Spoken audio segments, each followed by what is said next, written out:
পিতেশ্বরকে আমি ধন্যবাদ দেই তার উপস্থিতির জন্য এবং ধন্যবাদ দেই বিএম পরিবার প্রত্যেকটি ভাই বোনের জন্য যে আমাকে এই সুযোগ দেওয়ার জন্য। আমি নিশ্চিত জানি আজকে যে বিষয়টি পবিত্র আত্মা শেয়ার করতে যাচ্ছেন আমাকে ব্যবহার করে, এটি প্রত্যেকটি ভাই বোনের জীবনে ঘটে যাওয়া এবং ঘটবে সেই বিষয়টাই প্রত্যেকটি ভাই বোনের জীবনে এবং আমার জীবন থেকে নেয়া। যদি এই কথা বলি, আমার জীবন থেকে নেওয়া অভিজ্ঞতার কথা আজকে প্রকাশ করতে যাচ্ছি এবং আমি নিশ্চিতভাবে জানি আপনি আমার সঙ্গে একমত হবেনই। যে বিষয়টি শেয়ার করতে যাচ্ছি এটি পরিষ্কারভাবে আপনার জীবনে ঘটে গেছে, আপনার জীবনে ঘটছে অথবা আপনার জীবনে ঘটবে, এতে কোনো সন্দেহ নাই। আর আজকে প্রচারের শিরোনাম একাকিত্ব। আমার ডায়েরিতে লেখা কিছু কথা এটি শোনাই। আজকে প্রচারের শিরোনাম একাকিত্ব, অথবা আপনি যেভাবেই দিতে পারেন, অসহায়ত্ব বা দুঃখার্ত, কিন্তু আমি বলবো একাকিত্ব। আমার জীবনের ভীষণ একাকিত্বের অভিজ্ঞতা, এ কথাই আপনাদের কাছে প্রকাশ করব। অনেকের প্রশ্ন থাকবে, হা, আমরা পবিত্র আত্মায় পূর্ণ, আমরা তো একাকিত্ব নই, আমরা ঈশ্বরের সন্তান, বিশ্বাসে সবকিছু সম্ভব। আপনারা বিভিন্ন ঝুমে যাবেন, বিভিন্ন মণ্ডলীতে যাবেন, তারা সবসময় বিশ্বাসের উপর দিয়ে হাঁটে এবং তারা হেসে খুশে আনন্দ করে, ভালোভাবে একেবারে স্বর্গীয় আবেশে মনে হয় তারা আরাধনা উপাসনা করে এবং একাকিত্ব বলতে কোনো কিছু নাই, লংলিনেস বলতে কোনো কিছু নাই, এটি আমাদের কোনোভাবেই সম্ভব না। তারা বিভিন্নভাবে উদাহরণ দিয়ে বুঝাবে এবং দুঃখের সঙ্গে বলি প্লাস্টিক হাসি দেবে, অরিজিনাল হাসি না। কিন্তু তারপরে সে পুলপিট থেকে নামার পরে বা ঝুম থেকে যাওয়ার পরে সত্যিই সে একাকিত্বে ভোগে। এর হাজারো প্রমাণ আছে, হাজারো প্রমাণ। আমাদের যে চূড়ান্ত মডেল, আমাদের জীবনের যে চূড়ান্ত মডেল, যাকে অনুসরণ করি, যিনি মানুষ ছিলেন এই পৃথিবীতে, তিনিও দুঃখের পর দুঃখ, কষ্টের পর কষ্ট, বেদনার পর বেদনা এবং কখনো কখনো সে একাকিত্ব ভোগ করেছেন। বাইবেলে কি এভিডেন্স আছে, না আমার উর্বর মস্তিষ্কের অবাস্তব কিছু কথা বলছি? আমি আপনাদেরকে প্রভুর বাক্য পড়ে শোনাচ্ছি। আমার সঙ্গে চলুন গেতসেমানি বাগানে। প্রভু বলছে, আমার দুঃখে প্রাণ গলে যাচ্ছে, পিতো 3 বার প্রার্থনা করছে, এই পানপাত্র আমার জন্য অত্যন্ত কষ্টের, আমার থেকে দূর করো, তবু আমার ইচ্ছা না, তোমার ইচ্ছা সিদ্ধ হোক। আর এমন দুঃখ ছিল, সেই দুঃখ একেবারে ঘাম রক্তের ফোঁটা আকারে পড়েছে, এত মর্মভেদী, প্রাণ গলে যাচ্ছে, এমন দুঃখ, না বলা ব্যথা, না বলা কষ্ট, না বলা কান্না, জমানো ব্যথা, এমন একটি অবস্থা। শুধু তাই না, লুক 12 অধ্যায় 50 পদে কি লেখা রয়েছে, আবার পড়ে শোনাচ্ছি কমন ল্যাঙ্গুয়েজ থেকে। লুক 12 অধ্যায় 50 পদে, আমাকে একটা বাপ্তিস্ম গ্রহণ করতে হবে, আর যতদিন পর্যন্ত তা না হয় ততদিন পর্যন্ত আমার দুঃখের শেষ নেই। প্রভু যিশু নিজে বলছে। তার মানে আমাকে যতদিন পর্যন্ত আমার ক্রুশীয় মৃত্যু না হয় ততক্ষণ পর্যন্ত আমার অপমান, আমাকে নিয়ে মস্কারি করা, আমাকে নিয়ে তামাশা করা, আমাকে পরিত্যাগ করা, আমাকে নিয়ে বিভিন্ন ধরনের মন্দ পরিকল্পনা করা, তারপরে আমার তো দৈহিক নির্যাতন হবে অসম্ভব, যেটি সমস্ত মানুষের পাপের বোঝা আমার উপরে চাপানো হবে। প্রিয় ভাই বোন, প্রভু যিশু, এই জন্য অনেকেই বলবে আমরা ঈশ্বরের সন্তান, ঈশ্বর প্রতিজ্ঞা করেছে, আমাদের কোনো সমস্যা নাই, আমাদের কোনো অমুক নাই। প্রিয় ভাই বোন, এটা সত্য না। ঈশ্বর প্রতিজ্ঞা করেছে আপনাকে কষ্ট ভোগ করতে হবে, ঈশ্বর প্রতিজ্ঞা করেছে আপনাকে নির্যাতন করবে, ঈশ্বর প্রতিজ্ঞা করেছে আপনাকে দুঃখ ভোগ করতে হবে, ঈশ্বর প্রতিজ্ঞা করেছে আপনাকে মৃত্যুবরণ করতে হতে পারে, ঈশ্বর প্রতিজ্ঞা করেছে প্রত্যেকদিন আপনাকে ক্রুশ বহন করতে হবে। কিন্তু ঈশ্বর আপনার সঙ্গে রয়েছে, এটিও প্রতিজ্ঞা করেছেন। অতএব দুঃখ ভোগ, কষ্ট ভোগ, একাকিত্ব এড়িয়ে আপনি কোনোভাবেই খ্রিস্ট জীবন যাপন করতে পারেন না, কোনোভাবেই সম্ভব না। আমরা আমাদের প্রভু যিশুর মানবিক জীবন দেখলাম। আমি তার আত্মার কথা বলছি না, হি হিমসেলফ গড, যখন পৃথিবীতে মানুষ ছিলেন। আমি আমার জীবনের কথা বলছি। প্রশ্ন আসতে পারে, জোনাথন তুমি কি একাকিত্বে ভোগ করো? ইয়েস। তুমি কি নিজেকে অসহায় ভাবো কখনো? ইয়েস। তোমাকে কি হতাশা কখনো ঘিরে ধরে? ইয়েস। কারণ আমি যা বলছি এখন স্বর্গে রেকর্ড হচ্ছে, এই শুধু বিএম এর ঝুমে রেকর্ড না, কারণ এই অনুসারেই আমাকে বিচার করা হবে। যদি আপনি কখনোই একাকিত্বে না ভোগেন, আপনি প্রস্তুত থাকেন, একাকিত্ব আপনার দরজার সামনে দাঁড়িয়ে আছে। যদি আপনি অসহায়ত্বে ভোগ না ভোগেন, আপনার অসহায়ত্ব দরজায় দাঁড়িয়ে আছে, দাঁড়িয়ে আছে, আপনি এড়াতে পারবেন না। কিন্তু দুর্ভাগ্যের বিষয় কি জানেন? এই জন্য বলছিলাম চিৎকার করে, ভালোবাসেন, আমি গ্যারান্টি দিয়ে বলছি, যখন আপনি একাকিত্বে ভোগেন, আমি জানি মানুষের অন্তরে জমানো কান্না রয়েছে, জমানো ব্যথা রয়েছে, বছরের পর বছর জমানো ব্যথা, যেটি সে প্রকাশ করতে পারে না, বলতে পারে না, কোথায় বলবে? এমন কোন বিশ্বস্ত মানুষ পায় না যার উপরে সে নির্ভর করতে পারে। যেমন ইয়োব তার স্ত্রীর উপর ছিল শেষ ভরসা, সেই বলছে তুমি এখন ঈশ্বরকে জলাঞ্জলি দিয়া মৃত্যুবরণ করো। ইয়োবের যে মর্ম বেদনার পথ, সেটি আমি দেখে অবাক হয়ে গেছি। তার একাকিত্বের পথ দেখে, একাকিত্বের জীবন দেখে। তারপরে ছিল গুটি কয়েক বন্ধু, যাকে বলা হয় চার্চ বা মন্ডলী, তারা এসে অবাক হয়ে গেছে তার কষ্ট দেখে, তার দুঃখ দেখে। তারপরে তাকে কমপ্লেন করা শুরু করলো, তোমার গোপন পাপ আছে, তোমার অদৃশ্য পাপ আছে। তারপরে তাকে অভিযুক্ত করা শুরু করলো। কিন্তু ইয়োব মনের কথা ভেঙে বলতে চাচ্ছে, আমি বুঝতে পারছি না কেন আমার এই অসহায় অবস্থা, কেন আমার এই দুঃখ, কেন আমার এই কষ্ট। আমি তো ঈশ্বরের দৃষ্টিতে ঠিকই চলছি, কিন্তু তার বন্ধুরা তাকে বারবার অভিযুক্ত করছে। আজকে মন্ডলীর অধিকাংশ মন্ডলীর দৃশ্য এটা, যখন মন্ডলীর সন্তানরা একাকিত্বে ভোগে, অসহায়ত্বে ভোগে, তখন মন্ডলীর লোকজনের কাছে যায়। তারা ঈশ্বরের রাজ্য, তারা ঈশ্বরের রাজ্য, তারা গসপেল, তারা বিভিন্ন প্রোগ্রাম নিয়ে ব্যস্ত। আপনার অন্তরের একাকিত্বের কথা শুনতে চায় না, আপনার দুঃখের কথা শোনার তাদের সময় নাই। আমার অভিজ্ঞতা থেকে বলছি, পৃথিবীতে যত প্রাণী রয়েছে সব থেকে মানুষ হইছে ব্যস্ততম প্রাণী। এদের সময় নাই কারো কারোর জন্য, এবং সব থেকে মানুষ হচ্ছে স্বার্থপর প্রাণী।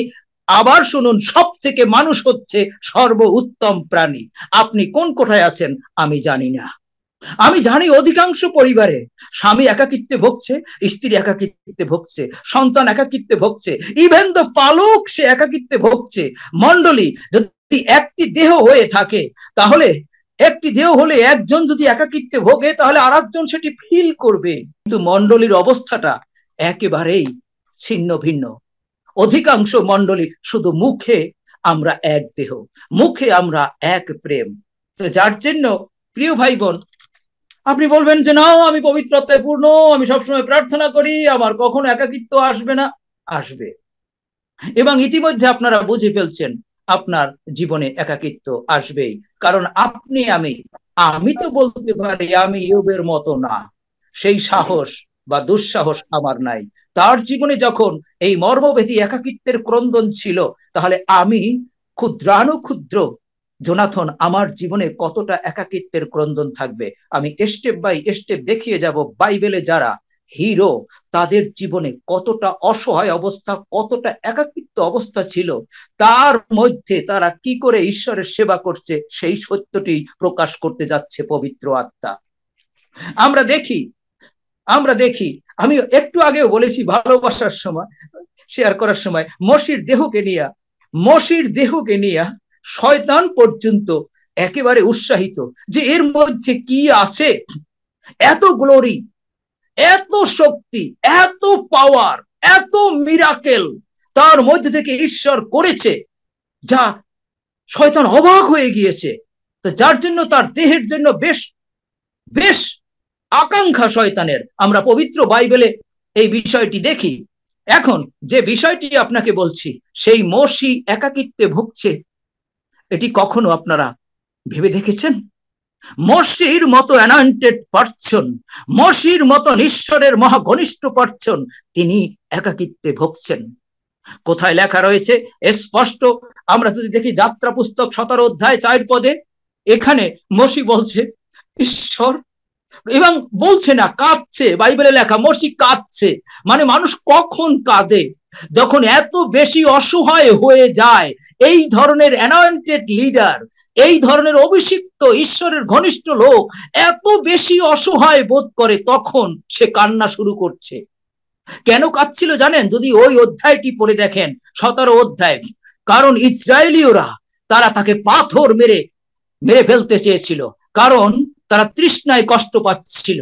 তারা তৃষ্ণায় কষ্ট পাচ্ছিল এবং অভিযুক্ত করছিল যে আমাদের গরু ছাগল যা কিছু রয়েছে, পশু, এদেরকে এবং আমাদেরকে মারার জন্য তুমি মিশর থেকে বের করে নিয়ে আসছো, এবং তারা পাথর মারতে প্রস্তুত। আর তখন মোশি ক্রন্দন করছে, ঈশ্বর আমি কি করব? কেউ ছিল না মোশির সঙ্গে, সবাই মোশির বিপক্ষে। আপনার জীবন দশায় এরকম অবস্থা হবে। অর্থাৎ প্রিয় ভাই বোন, তারপরে আমরা দেখি যাত্রা পুস্তক 14 অধ্যায় 15 পদে, লোহিত সাগরের সামনে মোশি, লোহিত সাগরের সামনে, এদিকে পিছন থেকে ফরৌন তার সৈন্য দল নিয়ে আসছে। মোশির সঙ্গে কেউ ছিল না, আর মোশি জানতো এর থেকে রক্ষা পাওয়ার কোনো উপায় নাই। আর ঈশ্বর মোশিকে বলছে, ওখানে লেখা রয়েছে 14 অধ্যায় 15 পদে, মোশি কাঁদছো কেন?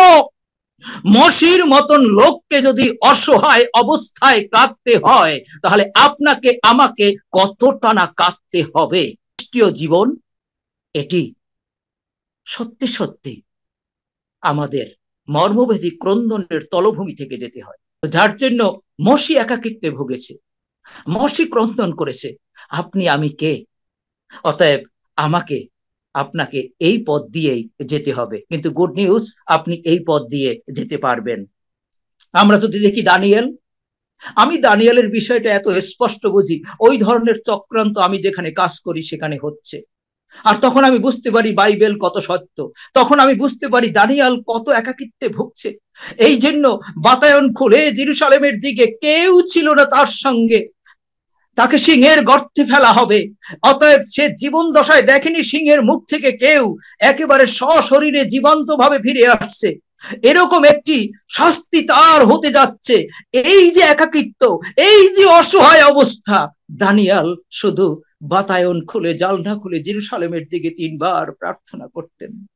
কাকে বলবে এই কষ্টের কথা? কাকে বলবে এই দুঃখের কথা? কাকে বলবে এই অসহায়ের কথা? শুধু প্রার্থনা করতেন। অতএব দানিয়েলের মতন বিশ্বাসী, যাকে প্রিয় দানিয়েল বলে ঈশ্বর সম্বোধন করেছে, তার জীবনে যদি এরকম কঠিন সময় আসে, আপনার আমার জীবনে এরকম কঠিন সময় একেবারেই স্পষ্ট আসবে, কোনো সন্দেহ নাই। কিন্তু এর মধ্যে কি করতে হবে সেইটি আমাদের জানার বিষয়, কারণ এর সমাধানও রয়েছে। ভয় পাওয়ার কোনো কারণ নাই। কিন্তু এই একাকিত্ব, অসহায়ত্ব, দুঃখ বেদনা থেকে কিভাবে আমরা ওভারকাম করতে পারি সেই বিষয়টি আপনি দেখুন।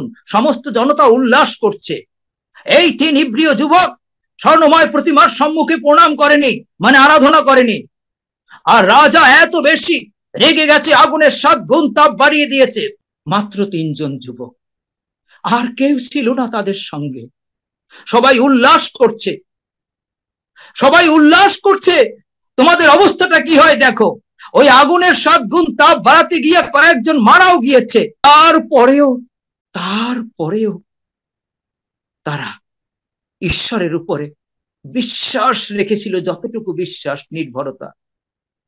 এমন কঠিন অবস্থা তাদের সম্মুখে এসেছিল।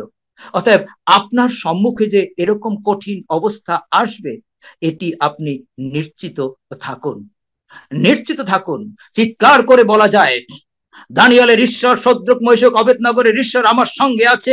আমি দানিয়েলের অ্যানয়েন্টিং চাই। কিন্তু দানিয়েল যে পথ থেকে গিয়েছে, শদ্রক মেশক যে পথ থেকে গিয়েছে, ইয়োব যে পথ থেকে গিয়েছে, আপনি কি ওই পথ দিয়ে যেতে চান? আপনি সেই ঈশ্বরকে চান, সেই অ্যানয়েন্টিং চান? ভেবে দেখুন। এরকম অবস্থার মধ্যে থেকে আপনাদেরকে যেতে হবে। একটি লজ্জাস্কর ঘটনা আপনাদের সামনে তুলে ধরব। যে ঈশ্বরের মনের মতন লোক, তার ছেলে তার স্ত্রীর সঙ্গে ব্যভিচার করে। আমি দাউদের কথা বলছি। অবসালেম এবং প্রকাশ্যে তাবু খাটিয়ে একজন পিতা হিসাবে, একজন স্বামী হিসাবে, এবং তাকে সিংহাসন থেকে তাড়িয়ে সেই সিংহাসন দখল করে তার বিরুদ্ধে ষড়যন্ত্র করে তাহলে সেই ঈশ্বরের মনের মতন লোকের পিতার অন্তরে কতটা দুঃখ ছিল, কতটা কষ্ট ছিল, কতটা অসহায়ত্ব ছিল। আজকে অনেক মা বোন আছেন, যবশালেমের মতন আপনার সন্তানরা আচরণ করছে। আপনি অনেক স্বপ্ন নিয়ে সন্তানটিকে গর্ভে ধারণ করেছেন, পরিকল্পনার পর পরিকল্পনা, শুধু ঈশ্বরের গৌরব প্রকাশিত হবে, কিন্তু আপনার সন্তানটি আজকে শয়তানকে গৌরবান্বিত করছে আর আপনাকে এত অসহায় অবস্থায় রেখেছে। আপনার অবস্থাটা দাউদের মতন, এটি কাউকে বলাও যায় না। অবশালেমের মৃত্যুর পরে শুধু বলছিল, হায় অবশালেম, হায় অবশালেম। তার মানে আমি তোমাকে যে কত ভালোবাসি তুমি জানো না।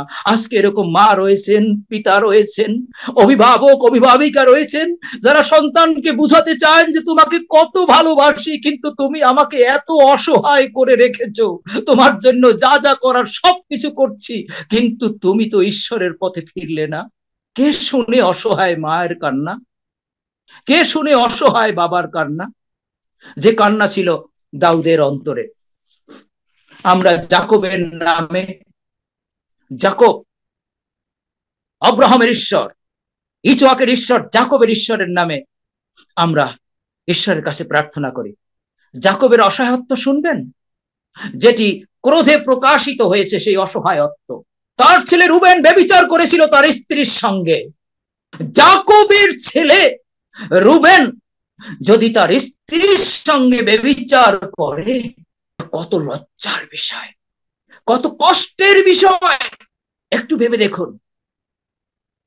তো যার জন্য প্রিয় ভাই বোন, আমি জানি এখানে অনেকে রয়েছেন লজ্জায় নিজ পরিবারের কথা বলেন না। কি করে বলবেন আপনার সন্তানের কথা? আপনারা বলতে পারেন না কি করে আপনার স্বামীর কথা বলবেন, কি করে বলবেন আপনার স্ত্রীর কথা? বছরের পর বছর জমানো একাকিত্ব আপনার রয়েছে, এছাড়া কত গোপন একাকিত্ব আপনার মধ্যে রয়েছে যা আপনি বলতে পারছেন না। মণ্ডলীতে সেই বিশ্বস্ত লোক নেই। আমি জানি আপনি যদি একজন মানুষ পান বিশ্বস্ত, আপনি অধরে কান্না করবেন। সেই অভিজ্ঞতা ঈশ্বর আমাকে দিয়েছে। যখন নাইজেরিয়ায় মিশনারি হিসাবে ঈশ্বর আমাকে ব্যবহার করেছে, আমার পজিশন এবং পদ ছিল কাজের, পাস্টর না, প্রধান কাউন্সিলর হিসাবে আমি ওখানে কাজ করেছি নাইজেরিয়ায়। আমি দেখেছি একজন মানুষ কাউন্সিলর হতে হলে পর প্রথমে শুনতে হয় তাদের কথা, সব মন খুলে, তা না হলে আপনি তাকে সাজেস্ট করতে পারেন না, পরামর্শ দিতে পারেন না, আপনি তার জায়গায় দাঁড়াতে পারেন না। আমি দেখেছি তাদের অন্তরে কত জমানো একাকিত্ব, কত জমানো কষ্ট, কত জমানো না বলা ব্যথা। তারা কার কাছে বলবে সেটি বলতে পারে না। হয়তো পাপের কথা, হয়তো কারো কাছ থেকে আঘাত পেয়েছে, হয়তো প্রত্যাশায় হুচট খেয়েছে, হয়তো জীবনে এমন কিছু ঘটে গেছে যা ঘটা উচিত ছিল না। আজকে প্রিয় ভাই বোন, এই অসহায় অবস্থায় আমরা কার কাছে যাব? দৃশ্যমান পালকের কাছে? ও ঈশ্বর তোমাকে আশীর্বাদ করবে, আসো, তুমি পবিত্র আত্মায় পাও না, তোমাকে ডেলিভার করবে। আমি তো আমার মনের কথা বলতে চাই, তুমি আমার উপর দিয়ে ভূত ছাড়াও। আমি তো অন্তরকে খুলে তোমাকে জড়িয়ে ধরে কাঁদতে চাই যিশুর মতন, যিশুকে দেখতে চাই তোমার মধ্যে। কিন্তু মণ্ডলীর পালকের মধ্যে, আমি সবাইকে বলছি না, অধিকাংশ এত বেশি বাইবেলের ভার্স, এত বেশি লজিক, এত বেশি ফিলোসফি, আমার মতন অসহায় মানুষের একাকিত্বের কান্না শোনার তার সময় নাই। যার জন্য মণ্ডলীর দুরবস্থাটা দিন দিন বাড়ছে, সেলফিশ হয়ে উঠছে। প্রিয় ভাই বোন, আমি অবাক হই আজকে যদি একজন ঈশ্বরের সন্তান, অভিষিক্ত, এবং তাকে সবাই রেসপেক্ট করে, তার পরিবারে তার সন্তান যদি উচ্ছৃঙ্খল হয়, দুটি পরিবার দেখালাম, আরেকটি পরিবারে নিয়ে যাব, তাহলে সেই বাবার অথবা সেই মায়ের লজ্জাটা কোথায় থাকে? কষ্টটা কোথায় বলবে? বেদনার কথা কোথায় শেয়ার করবে? সামুয়েল যার একটা কথা মাটিতে পড়েনি, ঈশ্বরের এমন অ্যানয়েন্টিং, এবং তার যে প্রার্থনার জীবন, একমাত্র ইসরায়েলের প্রথম রাজা শাউল অবাধ্য হওয়ায় সমস্ত রাত ঈশ্বরের কাছে কেঁদেছে। এত প্রার্থনার জীবন ছিল, এত ঈশ্বর ভয়শীল জীবন ছিল, যার দূর থেকে দূরান্ত পর্যন্ত সমস্ত ইসরায়েল জাতি স্বীকার করত সে সত্যিকারের প্রফেট এবং ঈশ্বরের মনোনীত অভিষিক্ত। অথচ তার ছেলে দুটি বদমাশ ছিল। সমুয়েল এ নিয়ে কি কষ্ট পায়নি? সমুয়েল কি তাদেরকে কাউন্সিলিং করেনি? সমুয়েল কি তাদেরকে বুঝাবার চেষ্টা করেনি যে সমস্ত ইসরায়েলকে শাসন করেছে অথচ তার ছেলেরা পরিবর্তন হয় নাই? এরকম অনেক খ্রিস্টীয় পরিবার রয়েছে, খ্রিস্টীয় সন্তান রয়েছে, খ্রিস্টীয় পরিচর্যাকারী রয়েছে যারা সত্যি সত্যি তাদের সন্তান, স্ত্রী, পরিবার, পরিজনকে নিয়ে একাকিত্বে ভোগে, বলার কোথাও জায়গা নাই, কোথাও জায়গা নাই। এবং একাকিত্বের শেষ অবস্থা কি জানেন? আপনি যখন একাকিত্বে ভোগেন তখন যে বিষয়টি হবে, সে বিষয়টি হবে হয় আপনি ঈশ্বরমুখী হবেন, না ঈশ্বরবিহীন হয়ে যাবেন। এর মধ্যে থেকে ঈশ্বরও কাজ করতে চায়, এর মধ্যে থেকে শয়তানও কাজ করতে চায়। আসবো একটু পরে। বিনা দোষে ঈশ্বরের দর্শন পেয়ে সেই কথাটি স্বীকার করলো, সত্য কথা, যার জন্য তার জন্য তাকে মৃত্যুর পরিকল্পনা করা হলো, তারপরে তাকে গর্তে ফেলা হলো, তারপরে তাকে ইসমাইলীয়দের কাছে বিক্রি করে দেওয়া হলো, তারপরে গিয়ে পটিফারের পরিবারে সে কাজের লোক হিসেবে কাজ করলো বিশ্বস্ত ভাবে। পটিফারের স্ত্রী তাকে ব্যভিচার করার জন্য শত ধরনের চেষ্টা তা করেছে, তারপরে তাকে জেলে পুরা হলো বিনা দোষে, এবং বলছে আপনি যখন বেরিয়ে যাবেন আপনি তো আবার পানপাত্র বাহক হবেন, আমার কথা বলবেন, আমি বিনা দোষে জেলে রয়েছি। এটি ছিল তার অসহায়ের কথা সেই জোসেফের, কিন্তু তার 2 বছর পরে তিনি প্রাইম মিনিস্টার হয়েছে। আমরা জোসেফের সেই পরাক্রমী দিকগুলো দেখি, কিন্তু জোসেফের যে জেলের অসহায়ত্ব, যে কষ্ট, যে ব্যথা, সেই দিনগুলো কিভাবে অতিক্রম করেছে সেগুলো কি আমরা পর্যবেক্ষণ করে দেখি? যে জোসেফকে ওল্ড টেস্টামেন্টে যিশুর সঙ্গে কম্পেয়ার করা হয়, যিশুর ক্যারেক্টারের সঙ্গে। অতএব প্রিয় ভাই বোন, আমি জানি আমার সব থেকে ভালো লাগে নূতন নিয়মে, যিশুর কথা তো বলবোই না, যিশু তো সব জায়গায়, আমার প্রিয় ভাই সাধু পৌল, তার অসহায়ের কথা শুনে আমি অবাক হয়ে গিয়েছি। সবাই আমাকে ছেড়ে গিয়েছে, সবাই আমাকে ত্যাগ করেছে, তার কঠিন সময়। এই জন্য প্রিয় ভাই বোন, সত্যি সত্যি আমরা যখন অসহায় হই, কি করব, কিভাবে চলা উচিত, আমরা যখন একাকিত্ব অনুভব করি, কি করে এর উপরে আমরা বিজয় জীবন যাপন করতে পারি, ধৈর্যের সঙ্গে আপনারা শোনার জন্য অপেক্ষায় আছেন আমি নিশ্চিত জানি। এবারে এমন একজন ব্যক্তিকে দেখব, তার অসহায়ত্বের জন্য সে মরতে পর্যন্ত চেয়েছে, ঈশ্বরকে বলছে এখন আমাকে মৃত্যু দাও, আমি পূর্বপুরুষের থেকে তো আর ভালো কেউ নই। কিন্তু আর তার নাম হচ্ছে এলিও। এই এলিও এত এত সুপার অ্যানয়েন্টেড, এবং মসি জেরুজালেমের মৃত্যুর বিষয় যিশু, মসি এবং এলিও আলোচনা করছিলেন। আমরা জানি পর্বতের রূপান্তরের ঘটনা। আর সেই এলিও পৃথিবীতে থাকাকালীন মানুষ হিসাবে যদি বলে ঈশ্বর আমাকে মৃত্যু দাও, কোথায় আমরা দেখতে পাই? প্রথম রাজাবলী যদি 18 অধ্যায় যাই, 18 অধ্যায়, এখানে এলিওকে দেখবেন সুপার টুপার হিরো। কারণ বালদেবের যে প্রফেট রয়েছে, ভাববাদী রয়েছে, তাদের সঙ্গে চ্যালেঞ্জ করেছে যে সত্যিকারের ঈশ্বরকে সেই যজ্ঞবেদী পুড়িয়ে দেবে তার আগুন দ্বারা। আপনারা এই ঘটনা জানেন। সেখানে 450 বালদেবের ভাববাদী ছিল। ঈশ্বর যখন এলিয়ের প্রার্থনা শুনলেন এবং তার পরাক্রম প্রকাশ করলেন, তখন এলিও অল্টার কল দিলেন, এই তাহলে আব্রাহাম, ইসহাক, যাকবের ঈশ্বর এই ঈশ্বর? ইয়েস, সবাই স্বীকার করলো। তাহলে ওদেরকে ধরো এবং মারো। জনতা সমস্ত 450 ভাববাদীদেরকে মেরে ফেললো এলিয়ের পরিচালনায়। যে এলিও বলছে আমি যদি তোমার প্রফেট হয়ে থাকি, আকাশ থেকে আগুন পড়ে এদেরকে মেরে ফেলো। যে এলিয়ের প্রার্থনায় বৃষ্টি বন্ধ হয়ে গিয়েছে, আবার যার প্রার্থনায় আকাশ থেকে ঈশ্বর বৃষ্টি দিয়েছে, সেই এলিয়ের অসহায়ত্বের দিক দেখাচ্ছি। তাহলে আপনি আমি কে?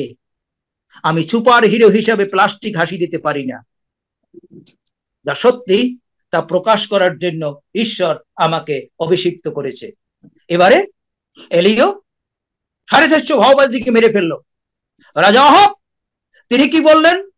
তার স্ত্রীকে গিয়ে, প্রথম রাজাবলী 19 অধ্যায়, তার স্ত্রীকে ইসেবেল তাকে গিয়ে বলল যে এই ঘটনা করেছে।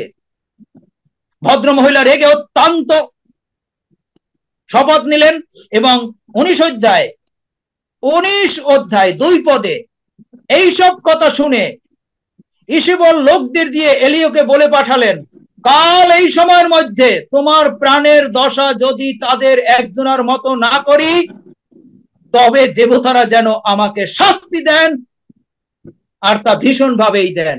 এখন দেখুন 3 পদে এই এলিও ঈশ্বরের মহা অভিষিক্ত লোক, এবং এই এলিয়াই ছিল যোহন নূতন নিয়মে। এই মহা অভিষিক্ত লোকের অবস্থা দেখুন 3 পদে 19 অধ্যায়। এলিও এতে ভয় পেয়ে প্রাণ বাঁচাবার জন্য পালিয়ে গেলেন। ভয় পেয়ে মৃত্যু থেকে বাঁচার জন্য দৌড়াচ্ছে, এবং সেই দৌড়ানোর নমুনাটা দেখুন। তিনি জিহুদা এলাকা বেরশেবাতে পৌঁছে তার চাকরদের সেখানে রাখলেন। 4 পদে তিনি নিজ মরু এলাকার মধ্যে একদিনের পথ এগিয়ে গেলেন, সেখানে একটা রতম গাছের নিচে বসে মৃত্যুর জন্য প্রার্থনা করলেন। তারপরে কি হলো? তিনি বললেন, হে সদাপ্রভু, যথেষ্ট হয়েছে, এবার তুমি আমার প্রাণ নাও, আমি তো আমার পূর্বপুরুষদের চেয়ে ভালো নই। তারপর তিনি সেই গাছের তলায় ঘুমিয়ে পড়লেন। হ্যাঁ, এবার এলিও এই দেহটা মারা যাবে এই ভয়তে, কারণ এলিওর এক্সপেরিয়েন্স রয়েছে। যত ভাওবাদী আছে দেখা যায় সবাইকে মেরে ফেলেছে, একমাত্র সে রেস্ট, সে বাকি আছে। এই একটা তার ফিয়ার ছিল। আপনার ভাইকে যখন নির্যাতন করে খ্রিস্ট ভাইকে, আপনার খ্রিস্ট ভাইকে যখন জেলে দেওয়া হয়, আপনার খ্রিস্ট ভাইকে যখন বেত্রাঘাত করা হয়, আপনার খ্রিস্ট ভাইকে যখন অবিশ্বাসীরা ধরে মারে, তখন আপনার মধ্যে এই ভয় আসতে পারে, এটি স্বাভাবিক। এলিওর এই ধরনের একটি ফিয়ার ছিল। অতএব এই এলিও এত চ্যালেঞ্জিং মেন্টালিটি, এত অ্যানয়েন্টেড, সে এখন মৃত্যুর ভয়তে পালাচ্ছে একজন অবিশ্বাসী মহিলার ধমকে। দেখুন তার অসহায় দিনগুলো। শুধু তাই না, এখানেই মিস্ট্রিটা ওপেন করতে যাচ্ছি। তাহলে এলিয়ের যদি এই অসহায়ত্ব থাকে, ইয়োবের যদি এই অসহায়ত্ব থাকে, দাউদের যদি এই লজ্জাস্কর অসত্যের বিষয় থাকে, দানিয়েলের যদি এই অবস্থা থাকে, তাহলে আমরা কি করব? এলিও কি করেছিল? তারপরের পদ পড়ছি 19 অধ্যায় 5 পদ। তারপর তিনি সেই গাছের তলায় ঘুমিয়ে পড়লেন। মানে একদিনের পথ হাঁটছে ওই ভদ্রমহিলার, ওর চাকরকে রেখে এলিও একদিনের পথ হাঁটছে, হেঁটে আর পারে না, তারপরে ঘুমিয়ে গেছে, টোটাল ঘুমিয়ে গেল, মানে এত ক্লান্ত, গাছের নিচে ঘুমিয়ে গেল। সেই সময় একজন স্বর্গদূত তাকে শুয়ে বললেন, ওঠো, খাও। This is the good news. এই জায়গা থেকেই আমি শিখছি। আপনি যতই ক্লান্ত থাকুন না কেন, ওই গেতসেমানি বাগানে প্রভু যিশুকে এই স্বর্গদূত এই শক্তিযুক্ত করেছিল, লেখা রয়েছে। অতএব আপনার পার্সোনাল অ্যাঞ্জেল রয়েছে। আপনি যতই অসহায়ত্ব থাকুন না কেন, সেই অ্যাঞ্জেল আপনাকে ঈশ্বরের নির্দেশে আপনাকে সাহায্য করবে। আমেন। তাতে আপনি মৃত্যুর উপত্যকায় যান, তাতে আপনি আগুনের মধ্যে যান, তাতে আপনি সিংহের গর্তে যান, তাতে আপনার প্রিয়জন পরিত্যাগ করুক, তাতে আপনার সন্তান আপনাকে অপমান করুক, লজ্জিত করুক, কিন্তু ঈশ্বর তার স্বর্গদূত পাঠিয়ে আপনাকে সবসময় সাহায্য করবেন সেই একাকিত্বের মধ্যে, সেই অসহায়ের মধ্যে। ঈশ্বর কমপ্লেন করেনি, এলিও তুমি কেন এত ভয় পাচ্ছ? ঈশ্বর জানতো ঈশ্বরকে ছাড়া এলিও একেবারে কিছুই না। অতএব যিশুও জানে আমরা যিশুকে ছাড়া আসলে কিছু না, এটি যিশু জানে।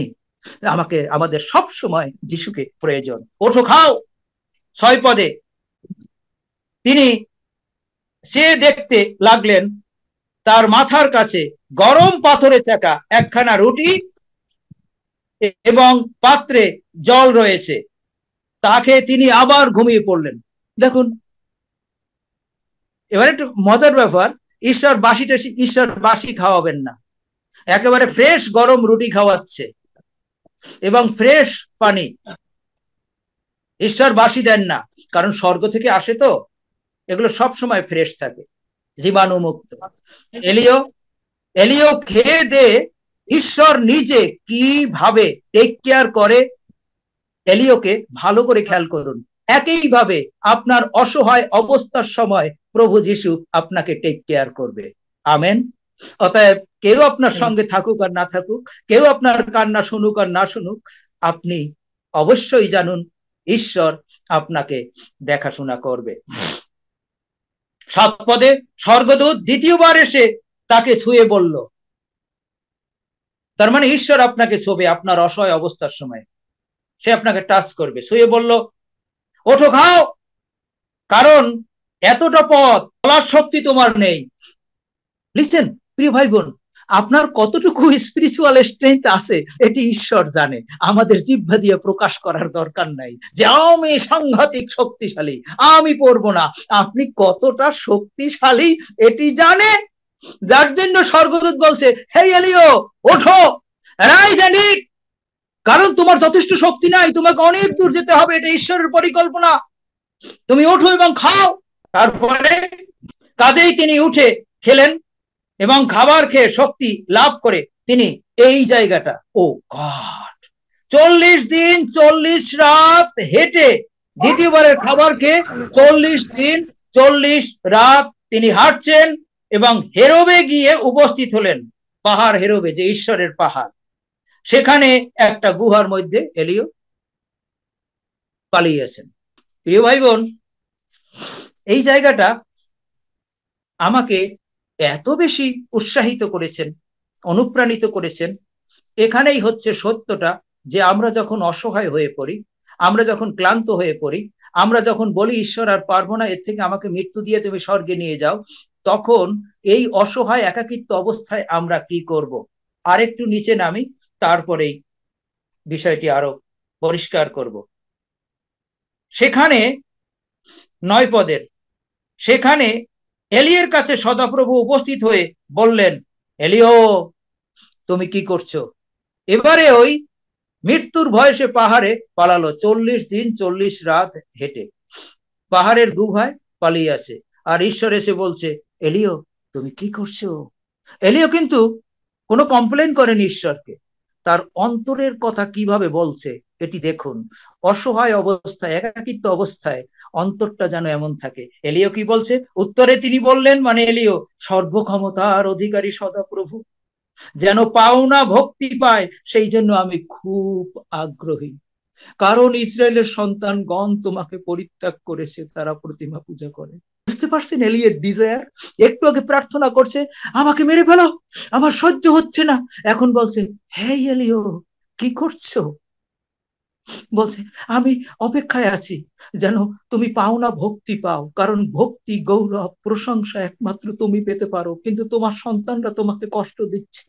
অসহায়ত্বের সময় সে সে কমপ্লেন করতে পারতো, অভিযোগ করতে পারতো, এটি না করে এলিও ঈশ্বরকে পাওনা ভক্তি দেওয়ার জন্য প্রস্তুত। অতএব আপনি যখন একাকিত্ব থাকেন, ঈশ্বরের কাছে কমপ্লেন না, যেন পাওনা ভক্তি দিতে পারেন। আমি আপনাকে গ্যারান্টি দিয়ে বলছি, এই রুটি পৃথিবীতে কি আছে যে একটা রুটি খাবেন আপনি 40 দিন 40 রাত হাঁটবেন? এমন কোন রুটি তৈরি হয়েছে এত শক্তিশালী রুটি? এত শক্তিশালী রুটি পৃথিবীতে কোনো কোম্পানি, কোনো ইন্ডাস্ট্রি তৈরি করেনি, কিন্তু স্বর্গের রুটিতে সম্ভব। আর সেই রুটি অসহায় অবস্থায় আপনাকে আমাকে খেতে হবে। আর সেই রুটি হচ্ছে কি জানেন? এই যে এই জন্য যিশু বলছে, আমি জীবন্ত রুটি। যদি আপনার একাকিত্বের সময় এই রুটি না খান, আপনি কোনো ভাবে, মানে ঈশ্বরের বাক্য, আপনি কোনোভাবে ওই অসহায় অবস্থার উপরে বিজয় জীবন যাপন করতে পারবেন না।